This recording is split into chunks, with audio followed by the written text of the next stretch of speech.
సాధారణంగా చాలామంది జీవితాల్లో ఎన్నో కష్టాలు ఉంటాయి. అయితే ఆ కష్టాలను అధిగమించి ముందుకెళ్తే మాత్రమే కెరియర్ పరంగా ఊహించని స్థాయిలో సక్సెస్ సాధించే అవకాశాలైతే ఉంటాయని చెప్పవచ్చు. చేతిలో చిల్లిగవ్వ లేకపోయినా ఆత్మస్థైర్యంతో కష్టపడితే ఏదో ఒక రోజు లక్ష్యాలను సాధించే అవకాశం అయితే ఉంటుంది. కలలను కష్టపడి సాధిస్తే ఉన్నత లక్ష్యాలను సులువుగా చేరుకోవచ్చు. జులేఖా సక్సెస్ స్టోరీ ప్రస్తుతం సోషల్ మీడియా వేదికగా వైరల్ అవుతుండగా ఆమె సక్సెస్ స్టోరీ ప్రస్తుతం నెట్టింట హాట్ టాపిక్ అవుతుంది. ఒకప్పుడు భిక్షాటన చేసిన ఈ అమ్మాయి తర్వాత రోజుల్లో ఒలింపిక్స్ లో పాల్గొనే స్థాయికి ఎదగడం గమనార్హం. అనాథాశ్రమంలో పెరిగిన జులేఖా ఎంతో కష్టపడి వాలీబాల్ నేర్చుకున్నారు. జులేఖా ఎంతో కష్టపడి Abu Dhabi special world summer games లో పాల్గొన్నారు.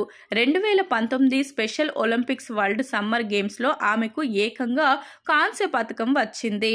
ప్రస్తుతం ఈ పతకం జులేఖాకు కొత్త పతకం మాత్రమే కాదు, కొత్త జీవితం, కొత్త శక్తి కూడా కావడం గమనార్హం. Sports teacher Ashoka Ramachandran support తో జులేఖా వాలీబాల్ ను నేర్చుకోవడం జరిగింది. బాల్యంలో ఎన్నో కష్టాలు అనుభవించడం వల్ల మొదట్లో హైపర్ గా అనిపించేదని ఆమె తెలిపారు. నా ఆలోచనలు స్థిరంగా ఉండేవి కావని ఆమె పేర్కొన్నారు.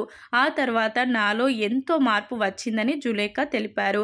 ఏదైనా సాధించి నన్ను నేను ప్రూవ్ చేసుకోవాలనే పట్టుదల పెరిగిందని ఆమె చెప్పారు.